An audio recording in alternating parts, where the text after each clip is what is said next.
Welcome to the channel, The Empowered Wife Book Club, written by Laura Doyle, read by me. If you've ever been interested in reading the book, here I am reading and discussing with you. So you're welcome to listen in as I read and as I learn. Don't forget to like and subscribe. Let's go. So this is the prologue. My husband was a loser. At the lowest point in my marriage, I was absolutely convinced that I had married the wrong person. I was sure that my husband John was not as smart, spiritually evolved, or capable as I was. I believed I had made a bad choice. Secretly, I was embarrassed by him. Maybe it wasn't so secret. In the early years, I thought that as his wife, well, I would just help him become a better person. Armed with recommendations from experts who encouraged me to be direct about my complaints lest they fester into resentment, I explained to John that it would be a lot more romantic if instead of watching so much TV, for example, he'd surprise me by taking me out. I let him know that I was deeply concerned that he wasn't initiating much activity in the bedroom and that he wasn't making enough of an effort to spend time with me. I showed him how he could be more ambitious at work by telling him what to say to his boss or to ask for a raise. I pointed out the shortcomings in his diet. There were no veggies, and made suggestions for how he might cut back on junk food. As you will no doubt be shocked to learn, none of this motivated my husband to change or improve himself, nor did it improve our relationship. Quite the opposite. He dug in his heels and seemed more committed than ever to doing the things that bothered me. We argued a lot. I understood that my husband didn't like to be criticized. No one does. Of course, he wanted to feel a sense of autonomy over his own life. We all do. But what about the things that were important to me? He didn't seem to care about those, no matter how much I explained or how hard I tried to make him understand. And this already, let's take a little break here. This already, when I read the book at first, it was amazing because this is exactly where I was coming from. So to have that validation at the beginning of the book that I'm not crazy and that she came from the same place, yeah, maybe I was a little crazy, but definitely this is where I was coming from in my marriage. That same viewpoint of we have to help them, we have to tell them, we have to make the man into a better person. And also, of course, he doesn't like to be criticized, but what about my needs? So how do I get met in the marriage? Okay, let's continue. So my marriage was hopeless. I read lots of articles and books on how to have a better relationship. Communication was supposedly the key, but my husband was not responding the way I wanted him to.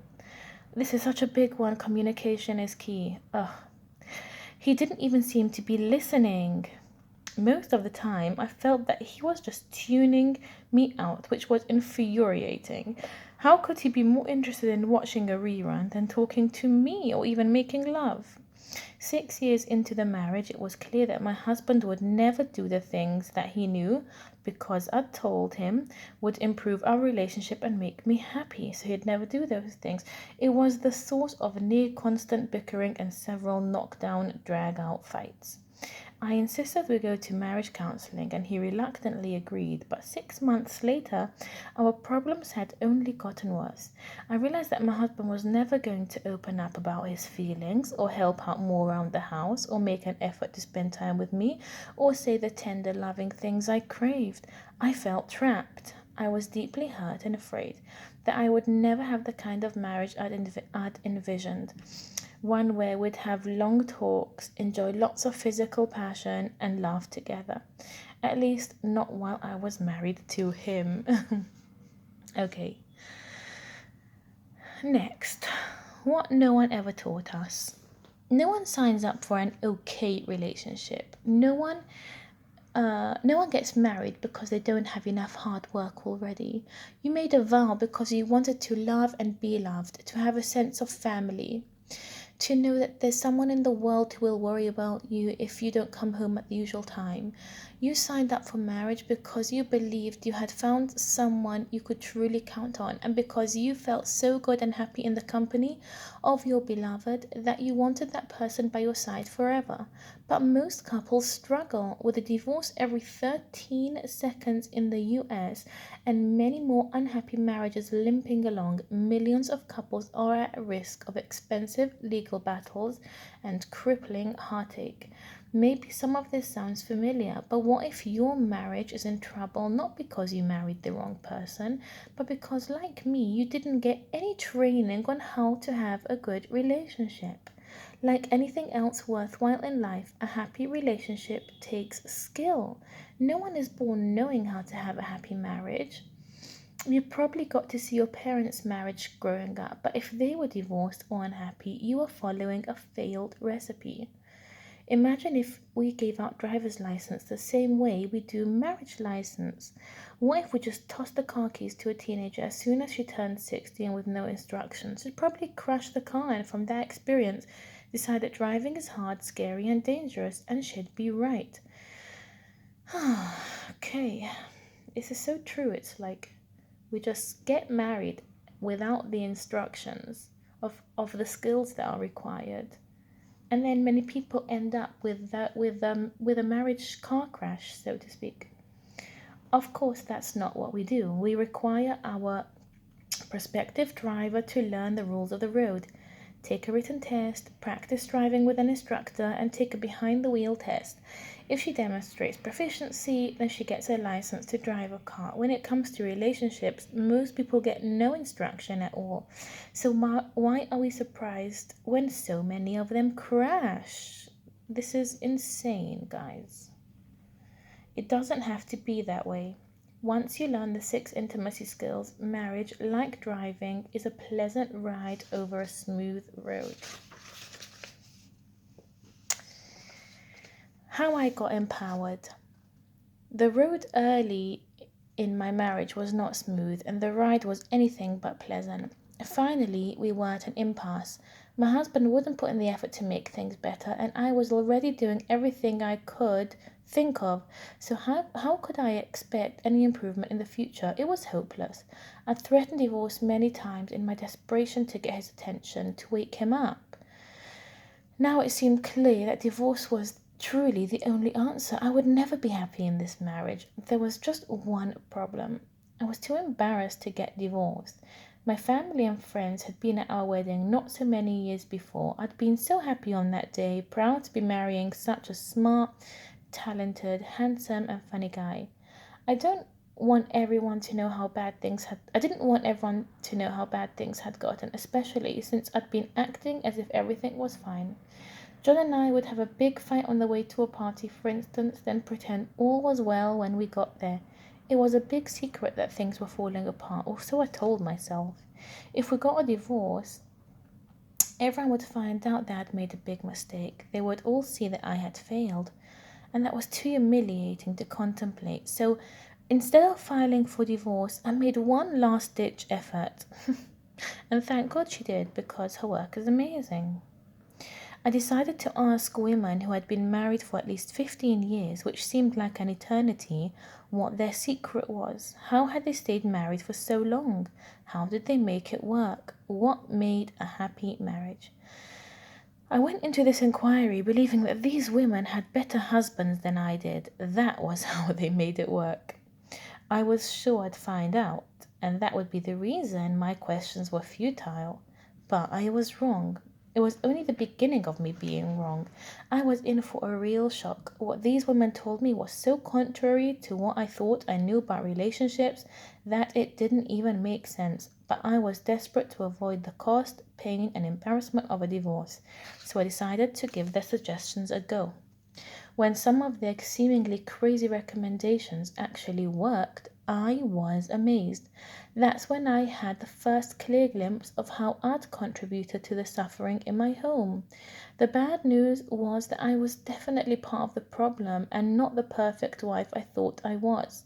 This was very hard to swallow, but fortunately it was tied to the good news that I had the power to improve my marriage in ways that I hadn't even imagined.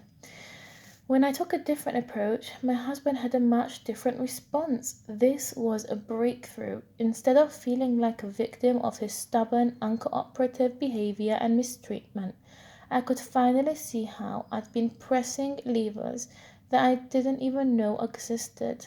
This was true empowerment because I was focusing on my own desires, not on the behavior of someone else. I saw a future where I was no longer overwhelmed and resentful. I saw firsthand how I could begin to feel more relaxed and dignified, and how I naturally attracted my husband's time, attention, and affection like a magnet. It was a huge aha moment. It took time and some trial and error, but eventually, out of this experience, I distilled 6 core skills that greatly improved the happiness of my marriage. I called them the 6 intimacy skills because when I practiced them, the connection and passion in my relationship came roaring back. John became more thoughtful and he started taking more initiative, from taking me out to dinner to deciding on his own to stain the deck. He was also doing the dishes without my having to ask him 6 times or at all. He wasn't watching as much TV or looking depressed and dejected. He even started his own business and took over handling the household bills. I knew that the 6 intimacy skills were working because we were laughing together, holding hands, and enjoying physical intimacy in a way we hadn't for years. I felt as though my husband had changed and was finally doing all the things I wanted him to. But in reality, I had changed, and he was responding to me the way he had when we first fell in love, because I was acting the way I did back then. At the same time, I felt more authentic, more like myself.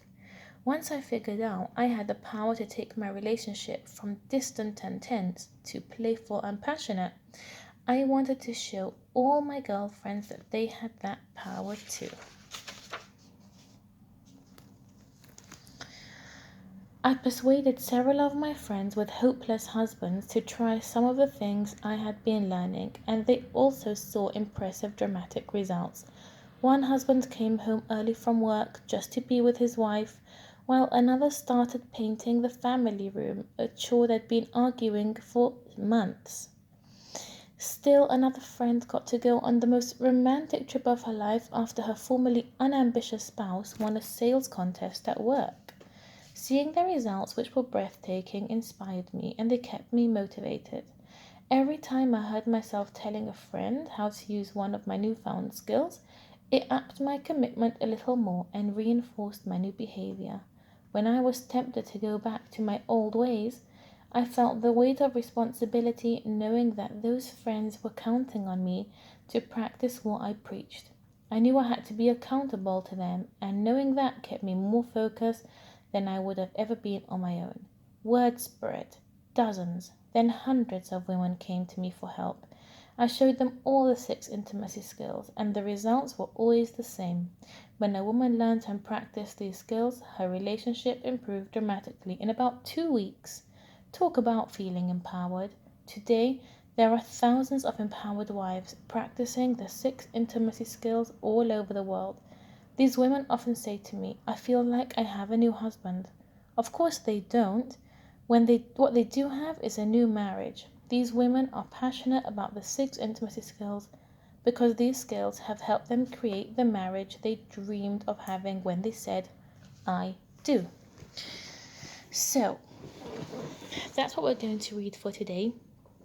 If you want to keep up with the book club and hear me read while you plug in your earpods and do things around the house or go for a stroll, please come along for the ride, and we're going to read the book together. We're going to discuss it together. Please subscribe and like this video so it can reach more people, and subscribe so you get notified for the next chapter of the book. This is actually not the next chapter. We're kind of stopping mid-chapter because I don't want the video to be too long. Okay, until next time. Bye, guys.